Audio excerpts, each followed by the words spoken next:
Imagine standing in front of a river with no bridge, no ferry, no motorboat, and no road across it. Water moving fast beneath a gray sky, the far bank close enough to see clearly but impossible to simply walk toward. Behind you is your home. On the other side is everything you need to reach. So how did ancient humans actually get across? They didn't have one solution. They had several. Modern people see a river and immediately think, bridge. Ancient people saw something different. They looked for the easiest place to cross, reading the water itself for weaknesses, places where the current slowed, where the bottom firmed up, where the river simply gave a little ground. Depth, current, the season, all of it mattered, and all of it could change within a single year, turning a safe crossing into a dangerous one and back again, a route usable in late summer that might be completely impassable after spring rains swelled the Seine River.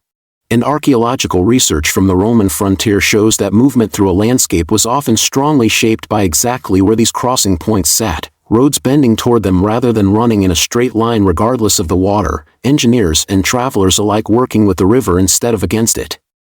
But what happened when the river was simply too deep to walk through? The ford was probably the simplest ancient river crossing of all. Instead of defeating the river, humans found its weakness, a shallow stretch, a firm riverbed, a slower current where people, animals, and eventually carts could make their way across. Picture it, a line of travelers wading through knee-deep water, feeling for solid ground with each step, animals pulling back nervously at the current before finally committing to the crossing. Use it enough times, and a natural ford could become something more than a crossing point. It could become a route, worn into the landscape by generation after generation of the same footsteps, the same hooves, the same wheels, a path etched into the earth by nothing more than repetition. It's worth pausing on something historians point out here. A ford leaves almost nothing behind. No stone structure, no monument, often no written record at all, just water flowing over the same shallow stretch it always has. Which means the archaeological record likely understates just how important fords actually were. Historians frequently have to reconstruct these ancient crossing points indirectly, by studying how roads, settlements, and terrain line up around a river, rather than finding the crossing itself, piecing together a picture from everything surrounding an absence. But a ford only worked when the water cooperated. What happened when it simply didn't? Long before bridges, humans already knew how to float. Boat building isn't a recent skill layered on top of ancient life, it's ancient itself, stretching back further than most people would ever assume. In Britain, archaeologists have recovered Bronze Age log boats known as the Ferries boats, sophisticated enough in their construction to show real skill and planning behind them, not crude, hollowed-out logs thrown together in a hurry, but vessels shaped with deliberate craftsmanship, built to last and built to actually work on open water. More recently, excavations at Must Farm uncovered additional Bronze Age log boats, dated roughly 2,500 to 3,500 years old, offering direct evidence that prehistoric communities were actively using boats to move through wet, water-heavy landscapes as a normal part of daily life, not as some rare or exceptional event. But you didn't need a carefully built boat to cross a river. Sometimes all you needed was something that simply floated. A boat requires real construction, planning, tools, time, resources not every traveler had access to. A raft can be far simpler. Logs lashed together with whatever cord or vine was on hand. Bundles of reeds bound tight, buoyant enough to hold a person's weight above the current. Even inflated animal skins, stitched and sealed, buoyant enough to support a person or a small load across open water, a solution that required almost nothing but what a hunting trip had already provided. This is where the story runs into a genuine problem, not in what happened, but in what survived. Wood, reeds, and hide decay quickly, especially compared to a carved wooden boat left to rest undisturbed in mud or silt for thousands of years. Research into Egyptian rivercraft specifically highlights this exact issue. Humble, everyday rafts were often temporary, sometimes dismantled right after use, which means they're consistently underrepresented in what archaeology actually finds. Their absence from the record doesn't mean they were rare. It likely means the opposite. They were so common, so disposable, that almost nothing was left behind to prove it. But what if you didn't want to build anything at all, and needed to cross the same river again and again? Repeated crossings created a different kind of solution entirely. Don't cross the river yourself, let a boat do the repeated work for you.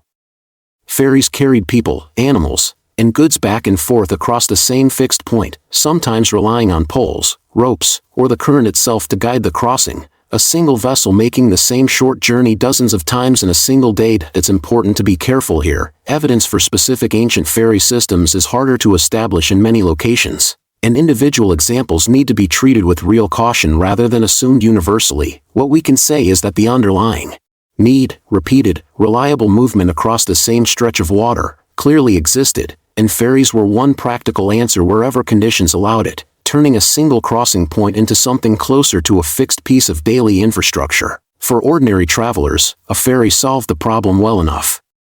But armies faced something else entirely. A few people crossing a river is one kind of challenge. An army is a completely different one. Picture thousands of soldiers, horses, loaded carts, weapons, and supplies, all needing to reach the opposite bank, often under real-time pressure, sometimes under threat, with an enemy potentially watching from the far side, waiting for exactly the moment when a crossing army would be at its most vulnerable, half on one bank and half on the other. Ancient military campaigns responded to this in several ways. Commanders searched for usable fords, sending scouts ahead specifically to locate them, sometimes days before the main force ever reached the water. They commandeered or built boats specifically for the crossing, whatever the local landscape and timeline allowed. And when neither option was fast enough or safe enough, they constructed temporary crossings altogether, engineered specifically for that single campaign and nothing beyond it. This is where river crossing stopped being a simple journey and became a genuine engineering problem, one that pushed ancient militaries toward increasingly sophisticated solutions, refined campaign after campaign, lessons carried forward from one river to the next.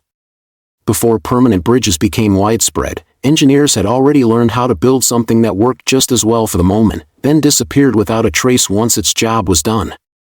Wooden structures, raised quickly and just as quickly torn down.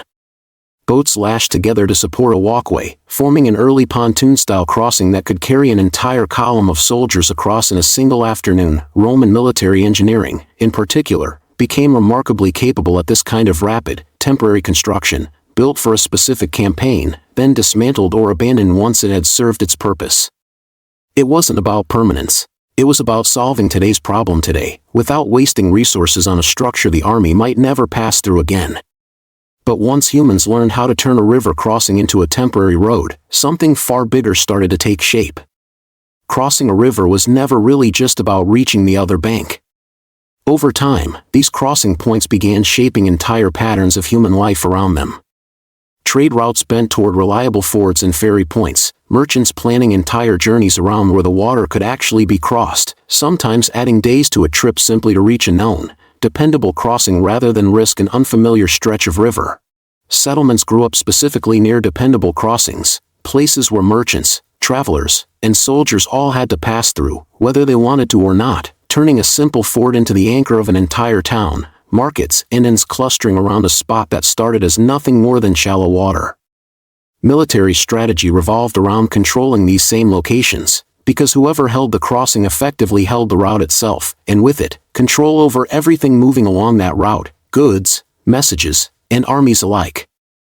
A single river could function as a barrier, a highway, and a source of life all at once, cutting the landscape in two while simultaneously feeding the fields and settlements built along its banks, both obstacle and lifeline in the exact same breath.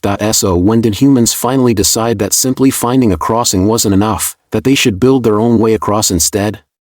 The surprising answer is that the bridge wasn't the beginning of this story at all. It was the culmination of thousands of years of experimentation that came before it.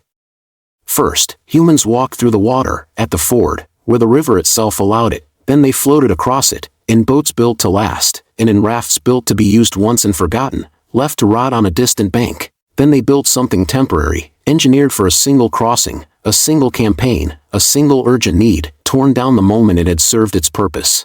And only after all of that, after fords, boats, rafts, ferries, and temporary military crossings had already been tested and refined for generations, did permanent bridges become widespread, built to outlast the very need that first inspired them, standing long after the people who built them were gone. For thousands of years, rivers separated communities, slowed armies, redirected roads, and challenged every traveler who reached their banks. But humans rarely accepted the obstacle as final. They searched for shallow water. They built boats. They tied logs together. They created ferries. They constructed temporary roads across open water, one campaign at a time, learning something new with every river they faced. And eventually, they built bridges that could stand for centuries, structures that made an entire history of fords, rafts, and hurried military crossings feel almost invisible beneath them. The next time you cross a bridge without thinking about it, remember what you're really crossing isn't just a river. You're crossing thousands of years of human ingenuity.